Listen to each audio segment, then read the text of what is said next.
Hello, welcome back to Podcasters Unleashed. I'm your host, Hala, today from Only Stories Podcast. And today we're going to hit a very important topic about the elite and their power and how they can affect you, whether it's socially, economically, politically. We are not going to cover all these areas at once today because the topic has many layers to it. And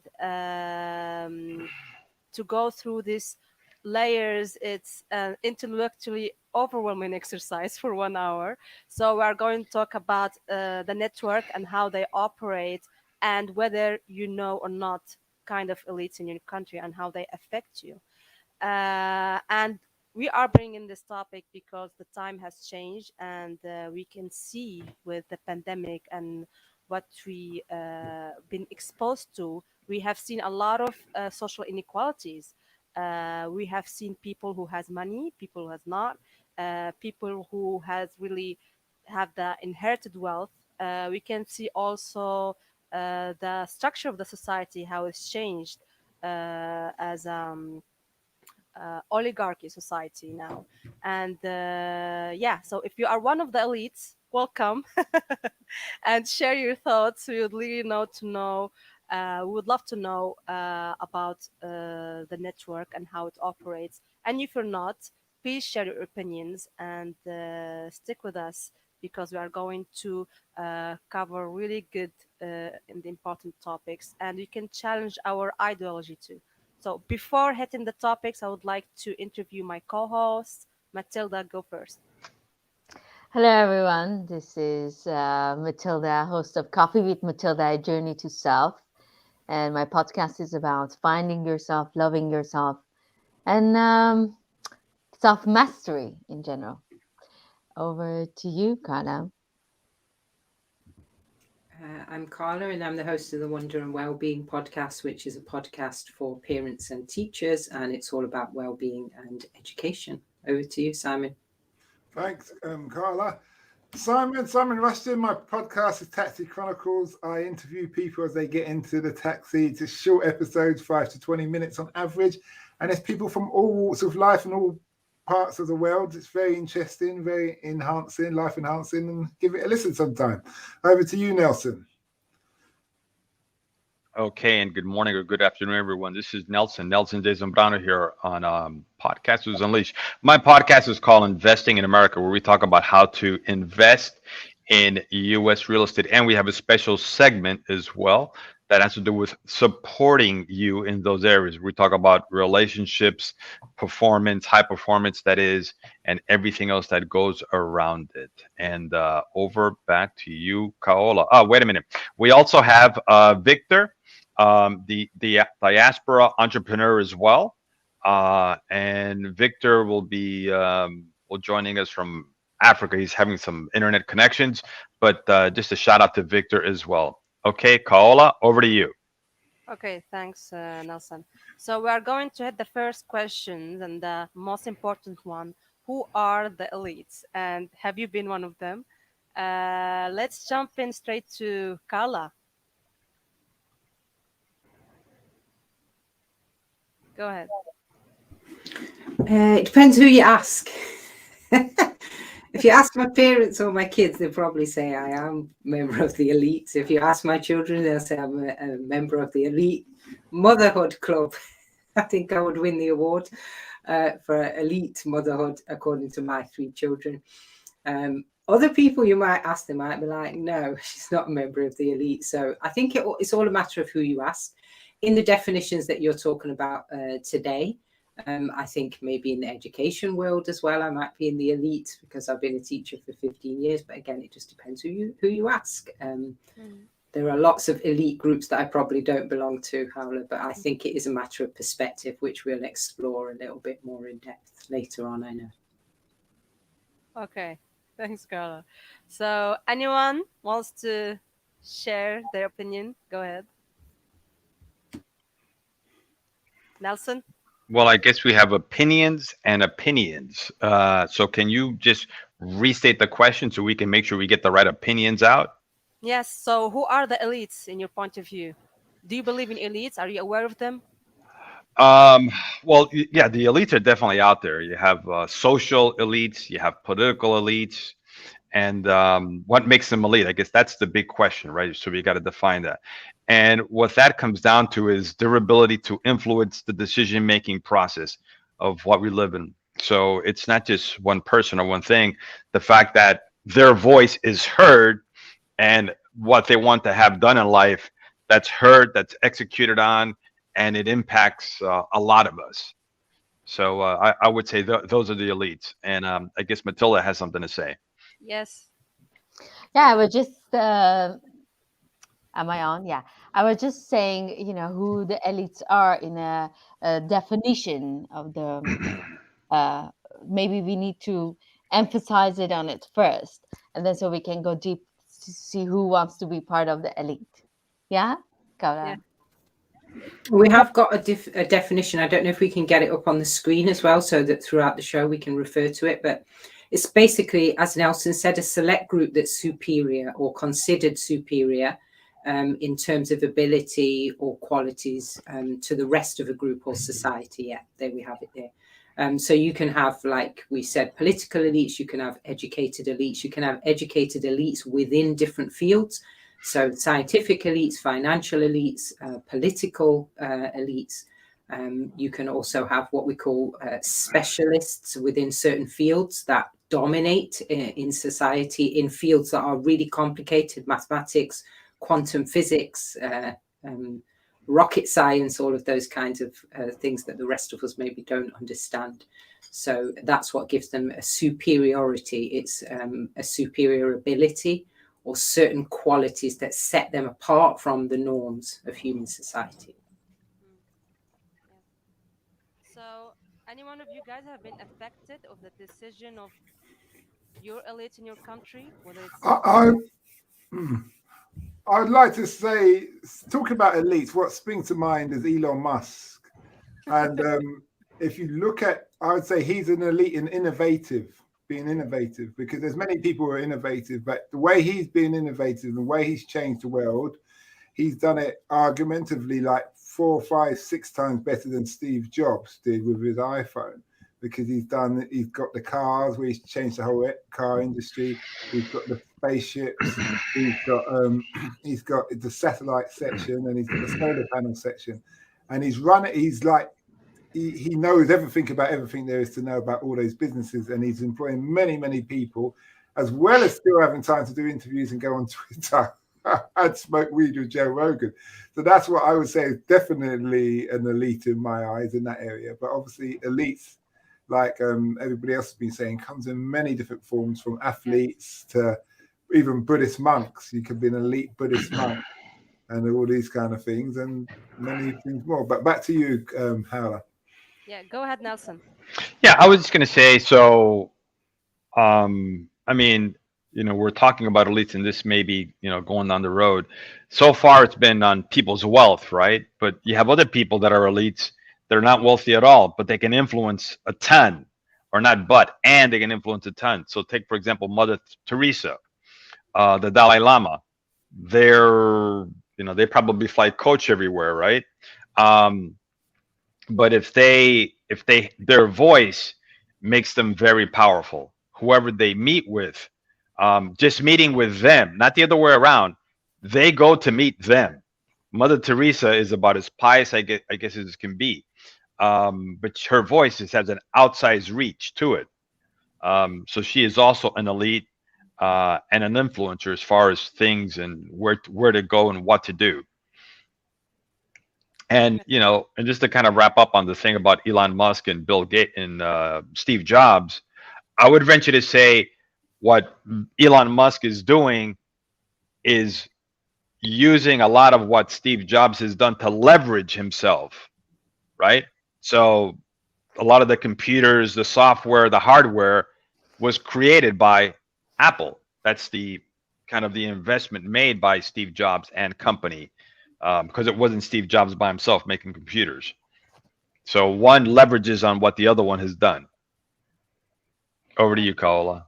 But they were the only one who dominates that that part and that field of computer science. So we don't know the whole story. So we want to ask you guys: have you been affected by the decision of the elites?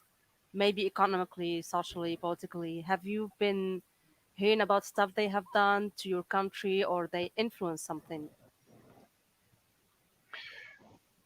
Yeah, Yes. yeah. So I'll jump on that one. So I'd say the answer to that one I think is yes for all of us, right? But I'll give my own example. So when we United States made the decision to invade Iraq, our generals, basically an admiral, said we do not need to invade Iraq. They have done nothing to us. They're not a threat to the United States. They might be a threat to some of our allies, but that's a whole different conversation. But they are not a threat to the United States. And their voice was, I guess, shouted over, you could say, by a political elite that was basically hell bent on going to war with Iraq. Mm, So that took us there into a what 8-year conflict that has now turned into ISIS.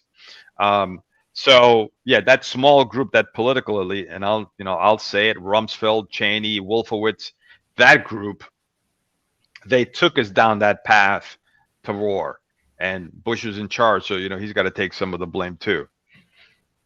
Okay, so yes. yes, and that's just one example of elites, their voice, outsized voice and influence and power, not Mm, listening to the specialists who said, but the second part they said, and if you're determined to do it, this is how you should do it. Not that you should do it, but if you are going to do it, this is how you should do it. And even that they didn't pay attention to. mm. So they said, no, no, no, we actually know more than you. So I said, okay, great. And there's the situation there. Okay. Yes, that's interesting in terms of politically, but in other areas, guys, do you feel like you are influenced by them? Maybe socially? Maybe Matilda? I think everyone's affected by their elites, the elites of their own country and the elites of the world. Some of the elites, I mean, there are different layers of elites in the elite system that we don't even see. The Mm, elites that we don't see are the bigger elites that we don't know who controls the governments, who decides who to become the president. So I'm sure there is a big world behind it that nobody knows. I mean, the regular people don't know. Yeah, I mean, I've one of the biggest effect that I think certain religious elites can do was revolution of Iran. Iran was a different country before the revolution, mm, and in 3 days everything changed. mm, Iran was, I think, from people from the different parts of the world that would coming to Tehran to party because it was all the caviars and all the glory and beauty. This is 40 years ago. Even from people from London, they would come to Iran because that's where the clubs were. Like that's where the rich people hang out. And in 3 days, things changed. mm, So what happens? What happens with who these elites were that took control of it? Who were controlling these elites that revolution happened? All of it, it's a question that it's affecting the generation of mine in Iran now, and what happened in Afghanistan now. Certain elites took control of it, and I'm sure somebody's controlling Taliban in the world. mm. Yes. So yeah, we have to understand who's behind the elites of the elite, the cherry on top of the cream. That's what I want to know. But Well, yeah, I think actually, everyone's affected by it. it's a very complex network system they have, and it's overwhelming to understand everything because we won't have all the access and information about the different layers of it. So there is a very interesting book that I would love to recommend to the audience. It's called The Super Hubs and How the Financial Elite and Their Network Rule the World. And it's written by the economist Suzanne Nividi, which is a US economist, and she went to this networking, this elites, and saw how things works. And she talks about the super hubs, who are the small network of people who could control the decision, whether it's in economy or in politics. And she has very good, interesting research about the network system of in the political system and the economic system as well. So I have been. Yes, go ahead, Nelson. Excuse me, right there. We just got something and coming up hot off the presses from Sasha Serge Prakarian, and his comment is the lockdown, for example, the convergence of international decisions. And from Akram MR, Akram, good to see you again. Sasha as well, good to see you again.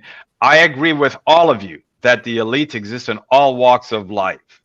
Okay, we look forward to having your comments. Akram, feel free to let us know about the different walks that you've seen. And yes, Sasha, most definitely.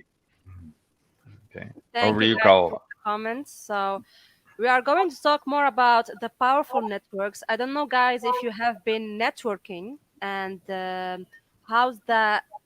Have you been meeting those like powerful individuals, and how do you think their personality traits are? If anyone been networking with this kind of people. I wouldn't say I've been networking. I've interviewed a couple of politicians and spoken off been to quite a few also. But when Sasha mentions the lockdown, and then if you look at this whole COVID passports or vaccinations and kind of thing, there's always ways the elites are trying to push and get an agenda or get what they want. And now, for instance, they come up with these. Well, Amazon started it firstly, where you've got a supermarket where you scan your phone, your QR code, and you walk in and you do your shopping, and then you just everything you pick up, you scan or drop in a basket, and it reads it, and it comes out your bank account, and you can just walk out. So now we're noticing they're popping up in other supermarkets. Like we've got a brand here called Sainsbury's, and next thing you know, it will be in Tesco's.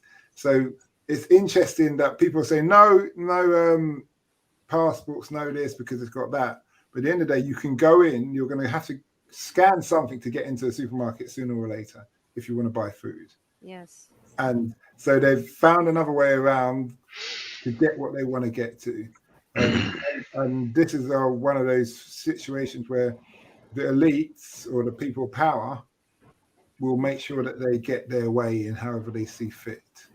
Is what we use the term, it's the old Lord of the Manor. Lord of the Manor always gets his way in the old Yes. school. But do you think we are going to more unequal society and hierarchical structure society? Depends on where you live. I don't. There's forgotten the guy's name. He's a professor. He says to get a balanced society, you'd live in a community of 150 people because there you could everybody's accountable. Anything above that, people can hide and say it wasn't me, it was him. And so when you've got mass nations, you got someone way at the top. You got to go through 100 people just to get to it. And by that, it's like Chinese whispers. Yeah. By the way, what are Chinese whispers? Okay, sorry. Chinese whispers is if I whispered in Howler's ear now and told her a message, the cat sat on the black mat, and then she did the same to Howler, sorry, Carla, and then Carla did the same to Matilda, Matilda did the same to you. You would say the message, and it would probably turn out like the cat had a black cat or something totally different. Because point being, when people give a message over, it always changes if they only hear the message once or if it's not written down. So Hmm. in the old days, the message would be written down and there'd be a seal put on that to make sure the right message was given across. Well, thanks for asking, Nelson. Okay, okay. So we need blockchain. Mm. Right. Yeah. Matilda, do you want to add something? Yes. I don't think that it's going less or more. I think this is human character. We always, it's all about balancing the power. It's all about fighting for power. It's been like this thousands of years, and it's going to go like that. I mean, now I think maybe we have more ways of controlling and maybe to understand what's happening before. By the time you know what your government is doing takes a lot of letters, and but right now we can just see it instantly. I don't think that we can fix it in any way. I feel like um, this is human nature. Maybe if I had an opportunity to be in the if maybe I had the power, I would do certain things that I'm sure lots of people wouldn't like it. I don't know. Matilda, without power, thinks, oh, it's not fair. We have to act good and everyone needs to be nice to each other. But maybe Matilda, in a power position, when I'm sitting in that chair, will think differently. Maybe I would push my ideology, whatever it is, more. So I don't know. Maybe I wouldn't. I don't know. I never Yes, had the opportunity to be in that position. But I think it's a human nature, because it's been proven thousand and thousand and thousand years. This is what we do from the cave time till now. yes, I agree with Matilda on that greatly. Just because we've got modern technology and things flying through the air doesn't mean human nature's changed. We still get jealous, we still get angry, we get envious, we get sad. All these things come into play, and that has not changed since Adam and Eve and Cain and Abel. For those who understand, know the Bible. Go yes. on. Sorry. Yeah, Oh, I agree as well. I think one of the differences that we have now, though, is because of media and information sharing. I think that people are just much more aware of what other people are doing. So, for example, back in the day where there was no technology and letters took 7 days to arrive in, another city, people were more preoccupied and busy with their own lives, the everyday realities of their own lives. And the time that it took for them to do their work and feed their families and achieve just an existence, meant that they didn't have time to worry about all the intricacies and all the details. There was no speculating or whatever. They suffered the effects of the ruling class, which has always been there, and the decisions made by the ruling class and the dominant culture was always impacting people's lives, but they were too busy to worry about the ins and outs and the details of it. And also, I guess it was also by the information that they had was only what was relevant to them. Whereas now we have access to so much information. Sometimes it can be overwhelming, but also counterproductive. For mm, example, when we know how much money the elites have, I mean, it's really not useful, is it? It's pointless to know that kind of information. It's always been the case that they've been far richer than everybody else. That's been obvious by people's circumstances. But also the information that's out there, there's so much of it, it's difficult to know what's accurate as well. So quite often there's a lot of speculation, there's a lot of conspiracy, there's a lot of debate around stuff that really doesn't help people. And sometimes it's looked at as transparency and information, but it's really not, it's a because manipulation. there's no way to prove that it's accurate either, without consuming loads of time. Which again, people who have to, for example, earn a living every day, don't have large amounts of time to investigate into the world of the elites, and even if you do, what use is it? It drives you crazy, really. Yes. Okay. Sorry, Nelson. Go on. Look, just 1 second. We just got a question here, and Akram, you and I were both mentally focused right there. I was thinking the same question there, Akram. Okay, his question is what matters is how they become elite. I'll say it again. What matters is how they become elite. Some of them made it with commendable efforts, so all people are proud of them. Some of them are not. That's a powerful question right there. On the heels of that, and that's a question we should go back to that. On the heels of that, we've got Sasha Church Bakarian. All right. The transition to the transhumanism is an agenda decided by international think tanks. This is a real elites orientation. I'll read it again. The transition to the transhumanism is an agenda decided by international think tanks. This is a real elites orientation. Kaola, that sounds like a second episode we ought to do on this. Yes. And another podcast.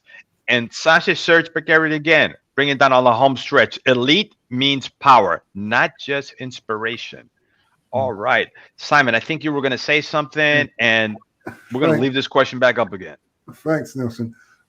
It's funny because truly, when elite, the word elite, apart from elite special forces, what really brings to mind is the royal family, and it's any royals because they are the ones who.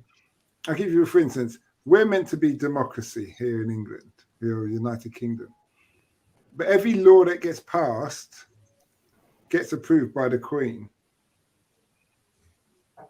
but we're democracy. So if the Queen decides no, the law doesn't go through.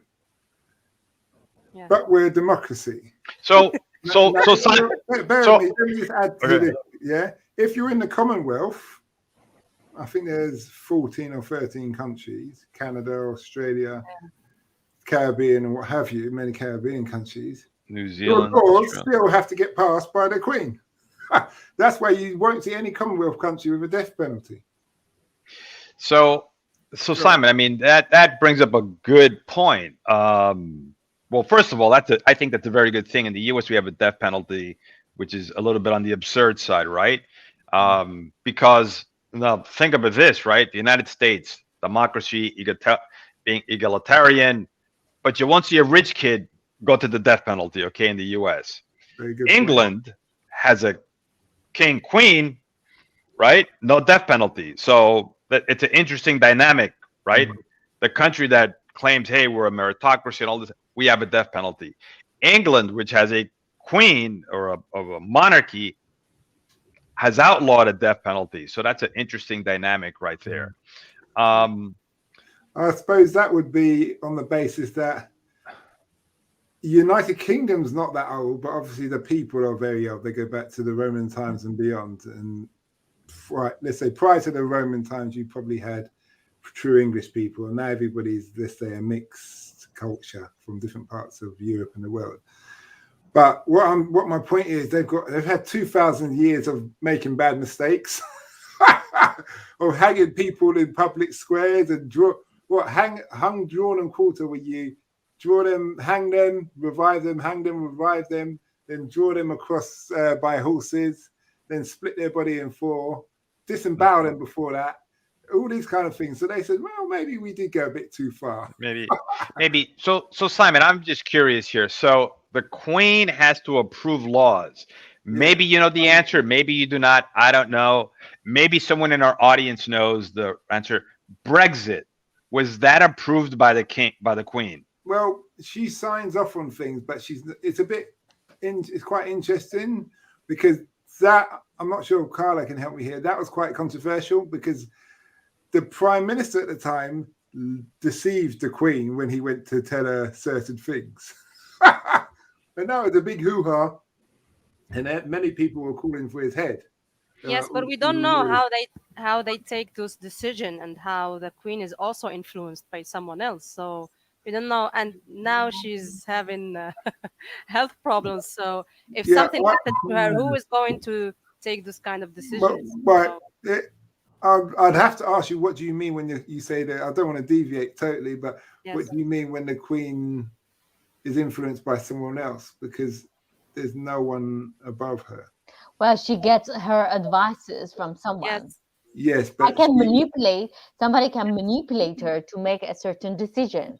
Who is the oh, you're saying person? so it's like a prime minister, like an advisor. Yeah. Is that what you're saying? Yeah. Okay, Mhm. what I would say to that, and I've never met the Queen. I just throw that out there. Is that she's got family members. Yeah, you are going to have loyal butlers and what have you, people who may be listening, but generally it's like the kind of, because if you look at it like this, the prime minister will last 8 years max. She's going to reign her whole time until death. So whatever she wants, even if she made a bad call on something, she kind of rectify it later on because she's not Yes. going anywhere. And Yeah. that's why I stress about when we talk about democracy. Now, if you think of the countries that have royals and that are related to Britain, you have Norway, Spain. There's royals throughout the world, and they all know each other, and they're usually Yes. all related to each other. Sorry, go on.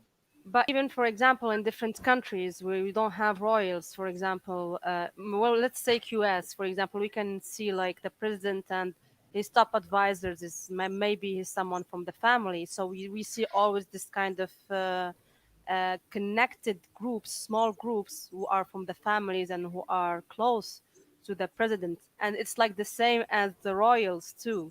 So it's not someone exterior or someone he's not from Hmm. their family. So I think it's inherited, and that's the problem. and it's part of the corruption too when you Mm. understand that Mm. structure. Well, So yeah. sorry, Hala. We also had the lords, law lords. The law lords, you used to be only become a law. A law lord is basically before the Queen signs off on something, the law lords would have a say in it, and they would be people who were you became a law lord by inheritance. It's only in the last 10, 15 years they changed that. So they're saying that wasn't democracy, and you're influencing the public of what, Mm. whatever the public vote, you can stop or manipulate. So they changed that, but that shows that how our everyday life is influenced in ways that we don't really know what's going on. And I don't profess to know a lot. I just know barely a mustard seed of what is really going on. But back to you, Carl. Oh. Yes, Nelson, go ahead. Okay, all right. So we've got two things. One, we've got a comment, and I think it came in before and it bounced away, but from Akram Imar, usually good elites have a positive impact on societies. Many elites have a negative influence because it is only related to their achieved interests. And two things. I'm going to put up something from Sasha Serge Bulgarian. The transition to transhumanism is an agenda decided by international think tanks. This is a real elites orientation. Sasha, in the meantime, can you please help us out with the transhumanism? Okay. We're looking forward to hearing more about transhumanism. So let us know. I'm also going to make a comment right here.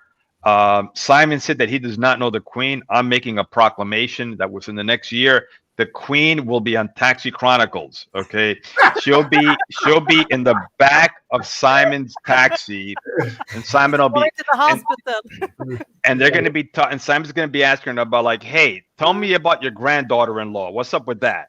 Yeah. And she's just going to let loose. All right, so you're going to get it first on Taxi Chronicles and then on Podcasters Unleashed. All right, Carla, back to you. I will confess I was invited to Buckingham Palace, but I didn't turn up, and my sergeant really gave it to me. You see how the truth comes out, What? folks? It's coming out little by little.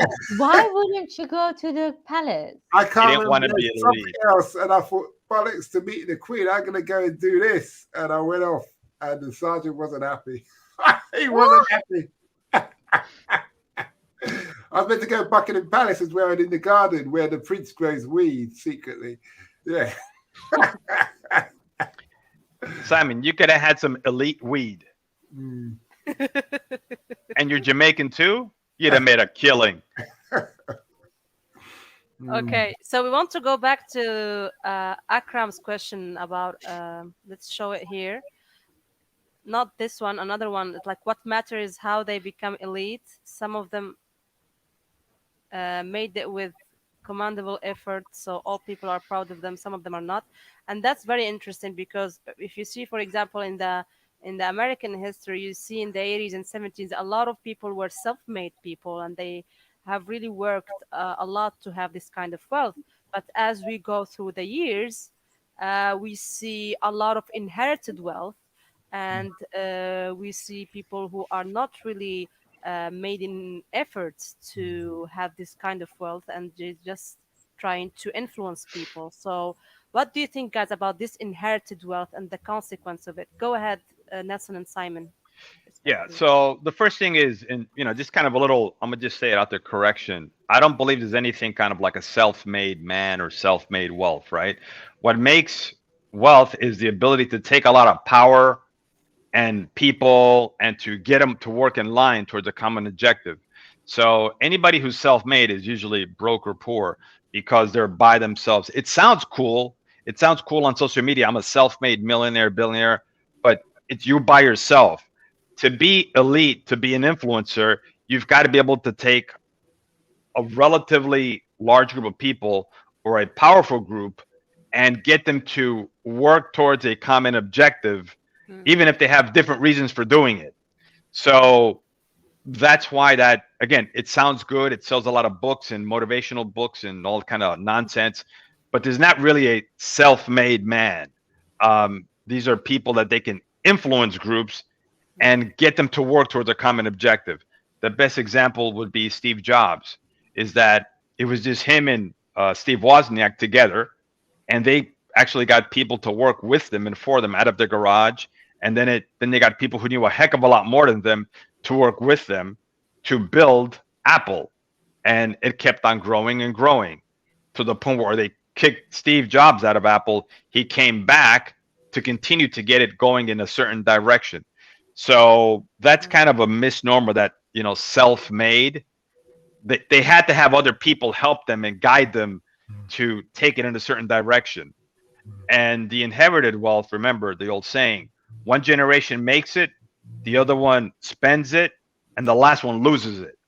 So it doesn't really go that long, because that third generation doesn't have what the first generation had to make it, unless you put some adversity in there to help them keep on going. So I just throw that as a reality check. All right, back over to you, Simon. Thanks. That's interesting what you said there, Nelson. With just to add in there, remember Steve Jobs, when he started off, he wasn't actually the guy who's actually made Apple. It was that fat man, I've forgotten his name. Steve Wozniak. Yes, thank you, Steve Wozniak. And then he kind of backstabbed him. and then as karma happened, later on, Steve Jobs lost his own company, lost the company of how he, so it teaches you something about treating people nicely in that respect. What I was going to say is that where you said about self-made, Howler, is you think about even in the 60s and 50s in America, there were people there, like if we look at the Black American crowd, they were producing many things, even after the slave trade and music, entertainment.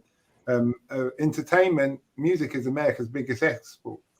And that's based on the back of Black Americans. So, but then if you look at the companies and who owns them, and as I was watching the documentary, and they actually said 0.001% is actually owned by Black people.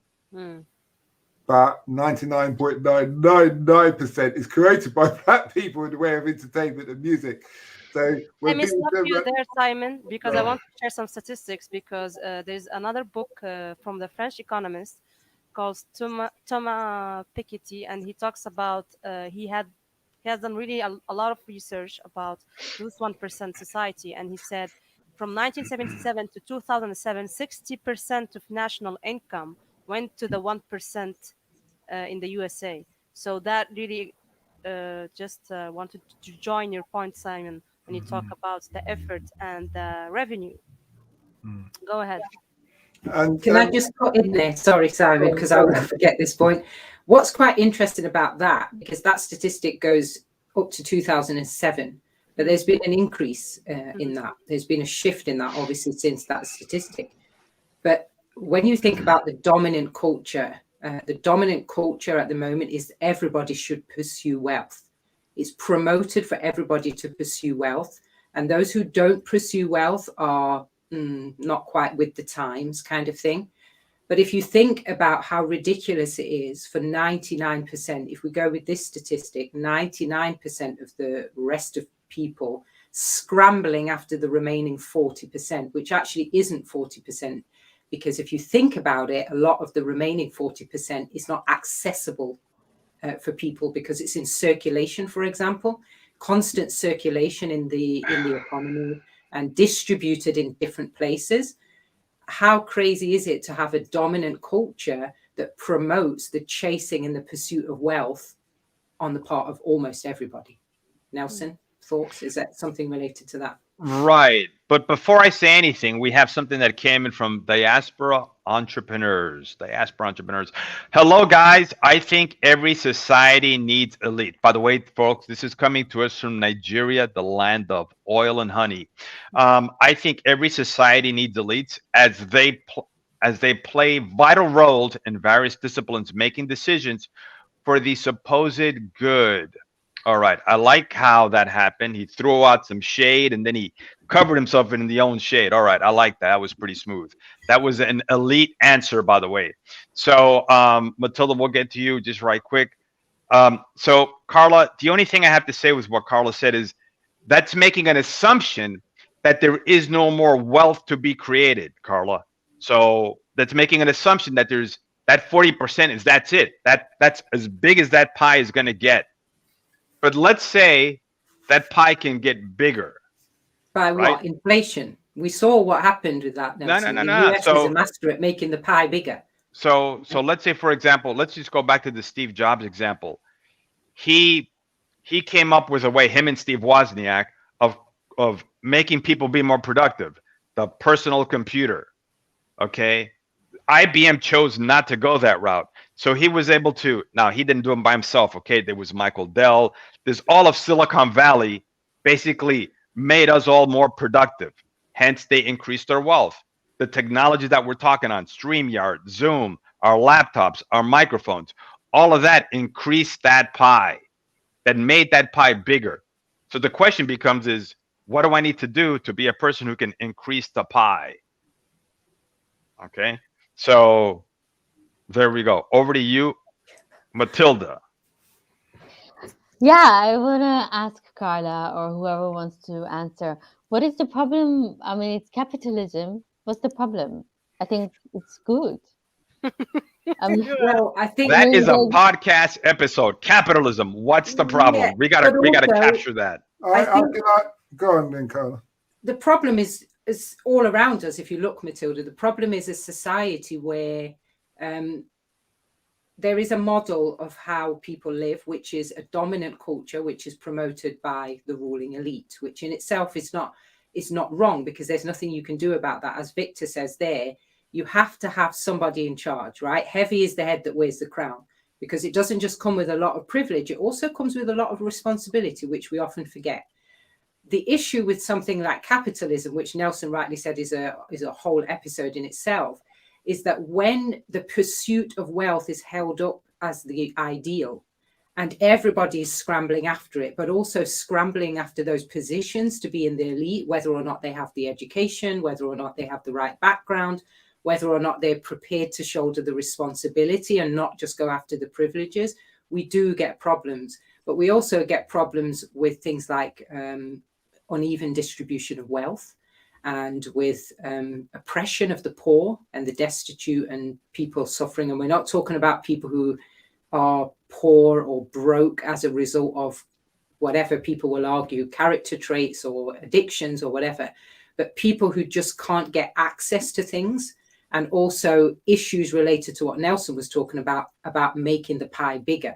I don't know what he was talking about, but the first thing that came to mind was inflation of the dollar. That was an example of how we make the pie bigger by just printing more money, putting more money in circulation, but that also creates other problems. So it is an episode in itself. Nelson was totally right. But yeah, back to I you, just want Matilda. to I share think, a story too about how its effects also in large corporation.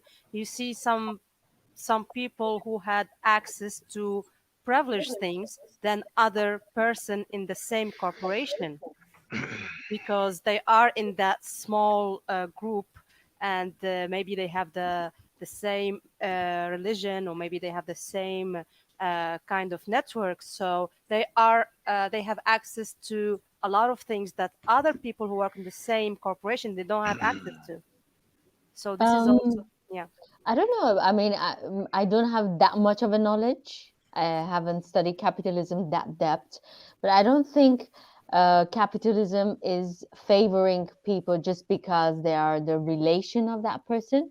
I think capitalism is looking at the quality and the characteristic threats of that person, because a lot of people, immigrants that come to America because of the capitalism, because of um, they work very hard, and system makes you work very hard. They accomplish lots of big things in their life that they couldn't do in their country. I think American mentality is very interesting. When an American comes and talks with a European, how they think, how they operate, how they look at opportunities is very different. And that becomes because America gives you that hope. America gives you that dream to think otherwise. In Europe, the system is not allowing you to think big or to think, oh, there's an opportunity for me in something. I Can don't I, know, Nelson might have a better Yeah. understanding of it. Matilda, do you know why that is? The reason why America's a very young, like a Yeah. baby nation, And where you said what's wrong with having aristocrats and elites, Europe is full of that. Certain countries like France and Russia, even though Russia's not in Europe, had their thread and just said, that's it. China said the same, that's it. So America can pump that rhetoric because they're a baby nation in that, no disrespectful way, in that thing. But when you do have established nations that have been along for 1,000 years plus, you don't get that opportunity mentality. And I kid you not, if you look at America in 500 years, if we live that long, they'll probably be on the same spectrum of how Europe is now. And it'll be like, yeah, that's how things used to be in the good old days. But now we're here. That's why you All should right. come to America, because you will have opportunities as an entrepreneur. Yeah, but It doesn't look at where you're coming from, as long as you put the work. But Matilda, the America, opportunity, America. remember this. Watch out. Crazy woman. Listen, Matilda, what I'm saying is the opportunities are everywhere, but America pumps about it because they're very good at marketing. Yes. They're probably the best at marketing. I'm always impressed. I love Hollywood because it just does that. It gets you into the gets you into the thing. They're really good. They can sell Eskimo snow and Arab sand and all the rest of it. But they're very good at that. But and the rest, other country reserves, like we've been around thousands of years. Why do we need to be where you are? Like how they Also, and they've got control. They've got control. They're like, listen, I'm the king. I'm the queen. They're going to do what I said, whether they like it or not. Also, I think So folks, excuse me 1 second. So I think we got about 3 or 4 podcast episodes in this last 5-minute exchange. So, but however, we've got something just came in off the presses. Sasha shirts for carrying. Nelson, please, just 1 second. Carla, could you just back up what Simon said? I think you had a point. Yeah, I was going to say also, I'm going to mention the V word. We're 45 minutes in and I haven't mentioned the V word, guys. It depends on the nation's values. It depends on, because what we often forget as well is that people don't just get up and just rule and just get on with running a country. There's a lot of work that goes into that. And one of the things that they do very early on is define their core values. If you look at the Constitution of the United States, if you look at the empires across Europe, if you compare the United States to China, compare China to Russia, the UK to any country in Europe, you will find that they all have core values. They have guiding statements, they have constitutions, they have an underpinning all that are their values, and the order in which their values are promoted and encouraged and reinforced is very heavily connected to the way they do things. So that's also something we can't dismiss. The V word. Back to you, Howler. Okay, so like I said, we got a comment come in. I saw a bunch of our listeners got excited when Carla said the V word. It's like, what do you guys? Where's you guys' brains at? My goodness. Okay, Sasha Surge right here. So let's make that come up. Excuse me, Sasha. Let's go right here. Okay, the new control system. 1 second here. Let's get Sasha. Okay, transhumanism is the next step for humanity after Homo sapiens with the help of the new technology, IA, DNA, and the convergence of the challenges regarding energy, resources, technology will create a new world. All right, so that's coming in from Sasha. We've got the comments coming in hot off the presses. Diaspora entrepreneur, I think the pursuit of wealth should be encouraged by all government, society in an ethical way. Capitalism has created more value for the world compared to other forms. That might be going towards Carla, creating more value. Okay, from Sasha. 1 second, we got from Sasha. New control system, NWO, New World Order. And I don't think he's talking about the band. Based on a better management of resources and the convergence of religions. If he is talking about the band, well, that's a different story. Akram, can the general public influence the behavior of the elites? How? That I was going to mention. Can the general public influence the behavior of the elites, and how? Simon, go ahead. Revolution. It's what happens when the elite take the mick too much. French Revolution, Russian Revolution, the Chinese Revolution. It's every time there's a threshold that most nations have. Sadly, in Britain, we have this attitude of stiff upper lip, just take it on the chin, which actually means we'll probably never have a revolution when we need one at times. But that's what happens. Revolution, history shows that empires fall and But people have who's enough. behind And that also, revolution? if you look, sorry, Matilda, if you look, no one needs. I would say no one needs to be behind that in per se. What people just had enough. I had my children are. You think about it. If you go back in time, you didn't have a national health service in most countries, whether Western or what have you. Your children are dying. Your wife's hungry. You can't provide. You start to get threshold, and then you see someone go by you in a nice carriage, throwing cake out the window with a nice fancy dress on, and looking down on you. You're going to lose your marbles, and you're not going to be there to pick them up. You're going to really, you know what I mean? You're really going to lose the plot, and that's what happens. It happens every time.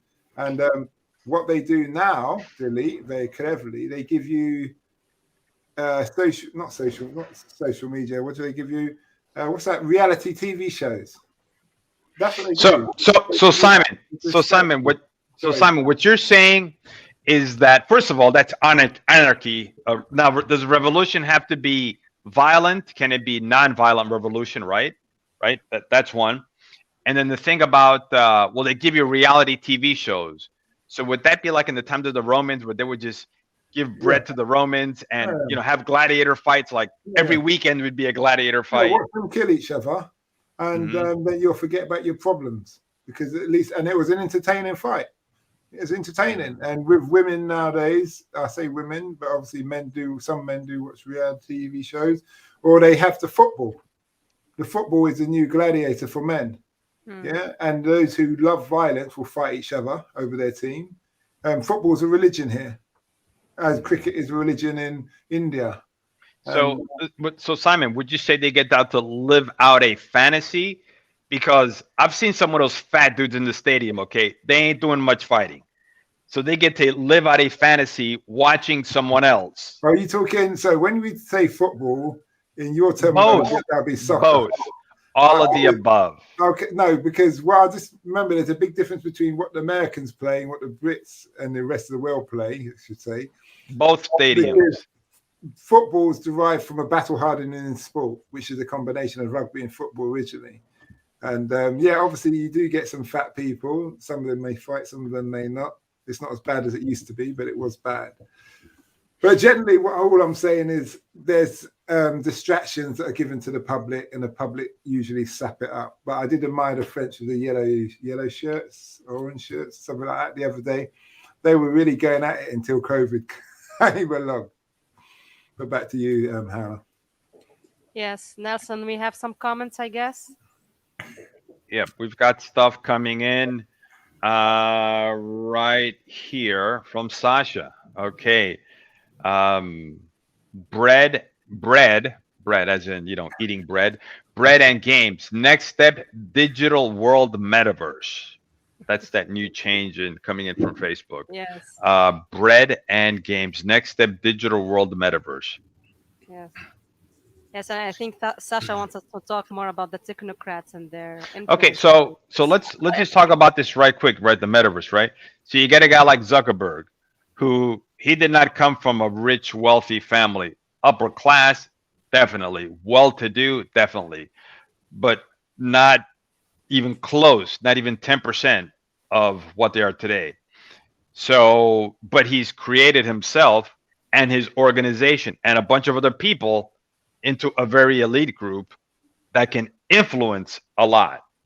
But he has a very strong network, and he was in Harvard University, and he's Jewish, so we know how these strong networks are working. He's not, because we can't just say 16, 17 years old guy just created Facebook. I think it takes a lot of people to create this kind of platforms, and we all know that. Right. There's no self-made men who just, create Well, something maybe he positive. worked Well, very can I hard. point out something? Maybe, It depends how far we're going back. Genghis Khan, Julius Caesar, Hannibal the Great, they're all self-made men. They didn't come from, Well, they hacked their way through well, many people to but get to the okay, top. but let's go back into the whole self-made. They had mentors. They had allies along the way. They Right, had right. people. Right. Yeah, they. All right. I mean, If we look at Genghis Khan, uh-huh, his dad died. He was left with his right. mum. He Hmm. killed his brother. His mum went, "Don't worry, these things happen." And then his wife got kidnapped, and he had to go and get her back. And his mum, I think his mum got kidnapped as well. And he went off with his whoever his mate and him, and then they just grew in numbers and grew and grew and grew. Right. So And, he had to. So, but believe it or not, he had to actually then recruit allies of the other tribes to fight with him against these other tribes. no, I It don't wasn't. dispute that. But what I'm Mhm. saying is, you've got to have the kahunas, to put it nicely, to get up in the first place to start doing something. Do you see Right. what I mean? And that's my point here. I'm not disputing that there's teams not involved, because there's teams in everything. Yeah, there's no one man who's conquering the whole nation. But for someone, if I got up now and said, "That's it, I had enough of this man down the street or Boris," yeah, that in itself is the start. Now, if I go to my neighbor, "Have you had enough?" He goes, "Yeah." He goes, "So Sally and Bob over there as well." And we say, "All right, come, let's go and get him." And as we're walking down the street, everyone's joining us. But it's still, I started it as a self. Right. But you see, it also helps who you are, your background, your training. Right. So it'd be different if it's your neighbor, next door neighbor, who's kind of a fat overweight dude, versus, and I don't know if he is or not, by the way. So if you're Simon's neighbor, I have no clue if you're fat or no weight. Let's just get that straight, okay? So but if it's your buddies from Royal Marine Commando or something like that, that would make a person a little bit more braver, all right? If they all say, "Let's do this." You see what I No, I mean? hear what you're saying.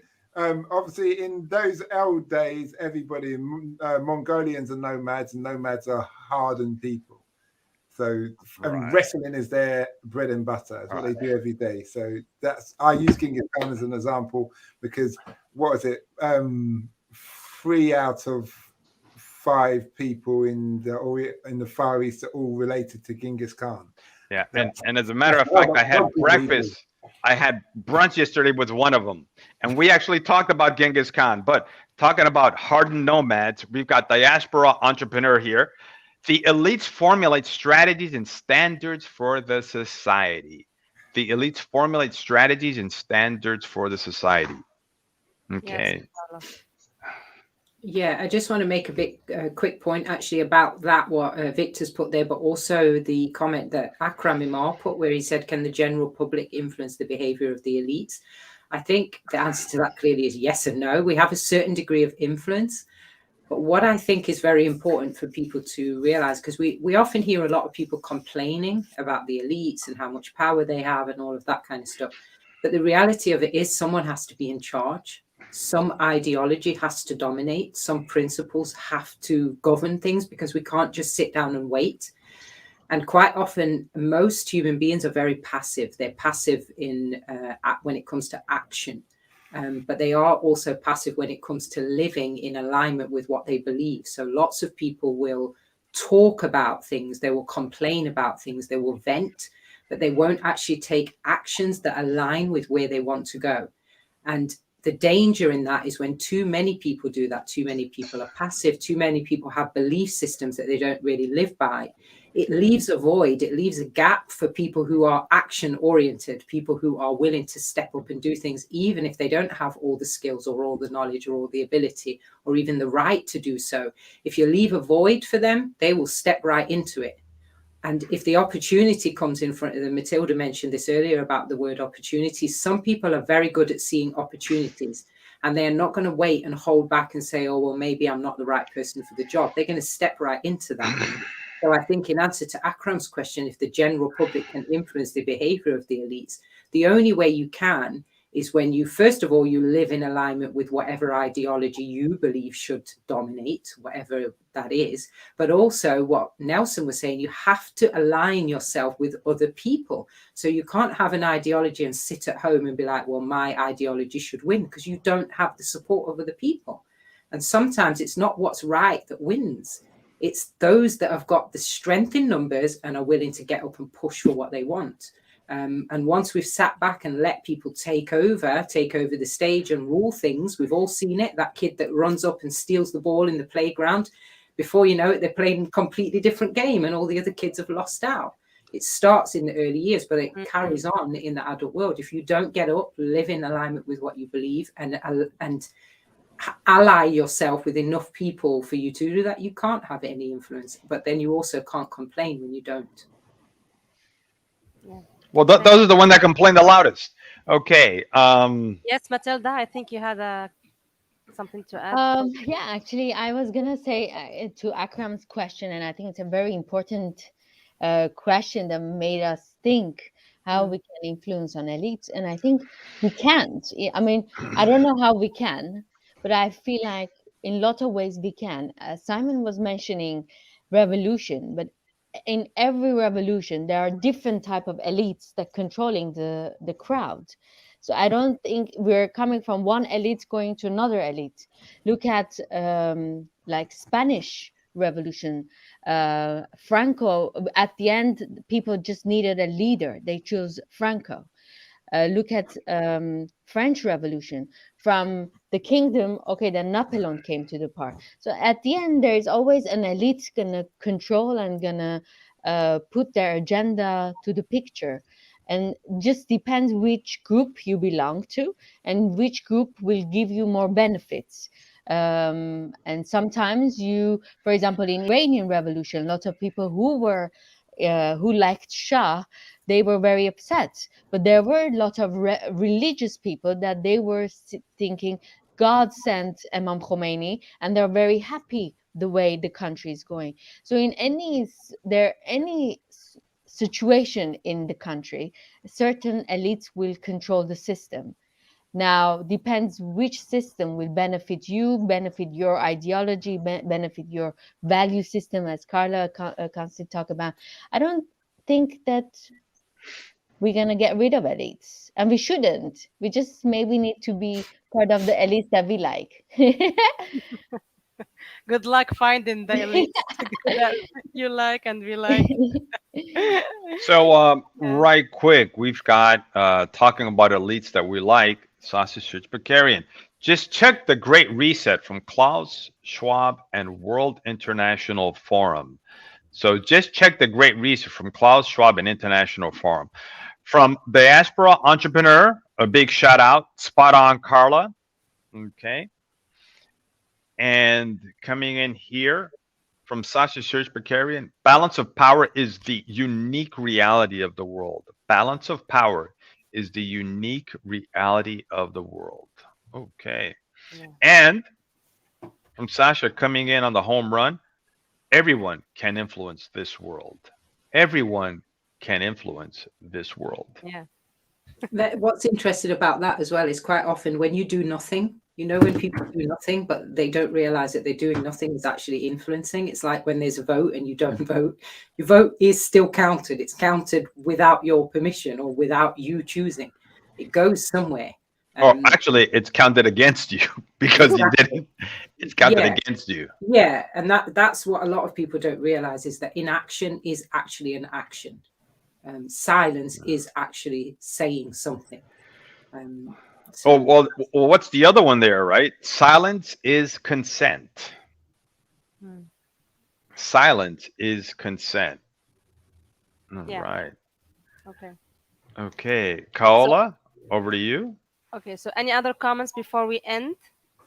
I think we've got another comment from Akram on that point of whether or not we can influence the elites. And we've got it, Akram. I believe in such episode and similar activities. The behavior of the elites can be influenced.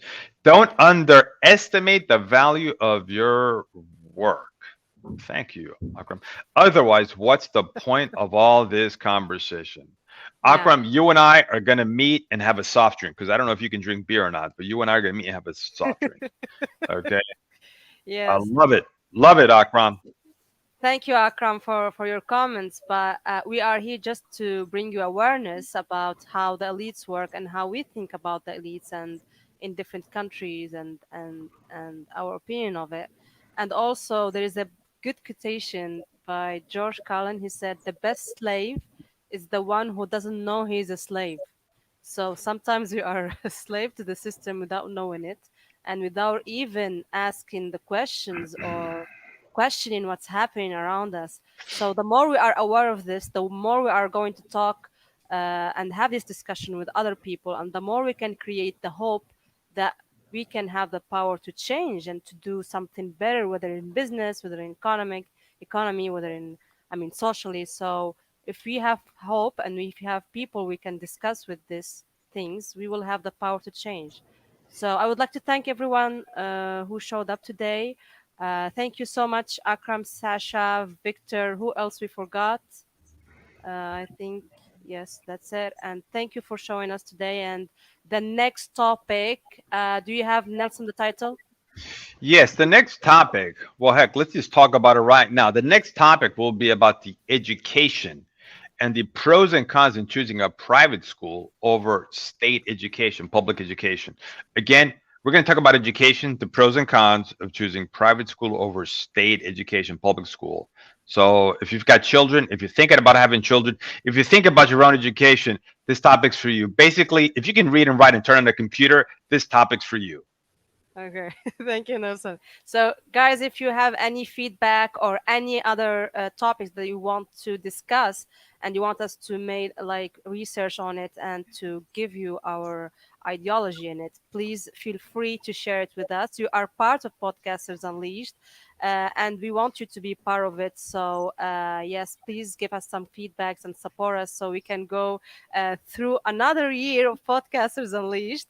So before ending, I would like just to introduce my co-host. Go ahead, Matilda. My podcast is Coffee with Matilda, A Journey to Self, and you can find me in all podcast platforms and YouTube and Facebook. Over to you, Kala. My podcast is the Wonder and Wellbeing podcast, which is all about education and wellbeing, and you can find it everywhere that you find podcasts. If you want it to be somewhere and it's not there, just reach out and let me know, and we can arrange to get it there. Over to you, Nelson. And before I say anything, I just want to read out a comment from Akram Mimar. He says, I respect all of you.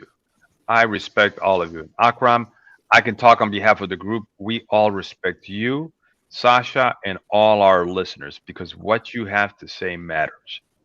And I am Nelson J. Zambrano. I'm the host of Investing in America, where we talk about how to invest in U.S. real estate and other investments in the United States as well.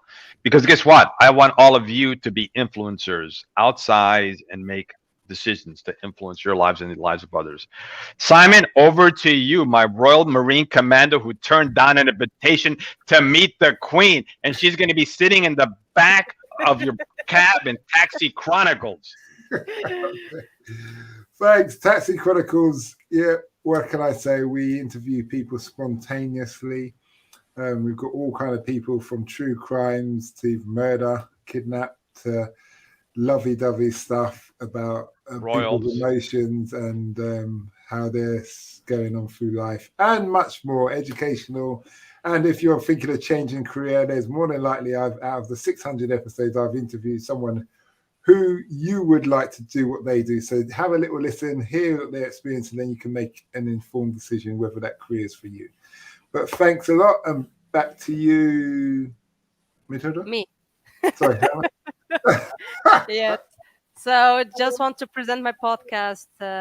So mine is Women Stories Podcast. You can find it in all podcast platforms. So I interview women who rose above different challenges and how they can also influence you to look at life in a different way and have new perspective.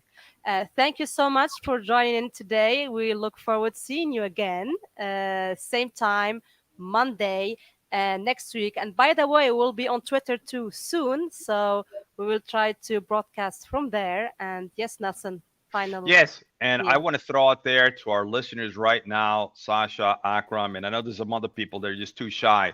Please take the next 10 minutes and type in what you would like us to see have a special episode on. Do not hold back. Make it as whatever you want us to go on. We've done transgender, we've done polyamory, we've done polygamy, we've done all kinds of things, okay? So take the next 10 minutes while you are on now and it's hot in your brain and just put it out there what you would like us to cover. Yes. All So right. here you have it from our American podcaster. So okay, the last one is our co-host, but he's not here today due to connection issues. Victor and his podcast Diaspora Entrepreneurs, and he discussed all the topics and all the entrepreneurs that are from the African diaspora journey. So tune in for his podcast, and thank you so much for being here, and looking forward for the next week. Bye.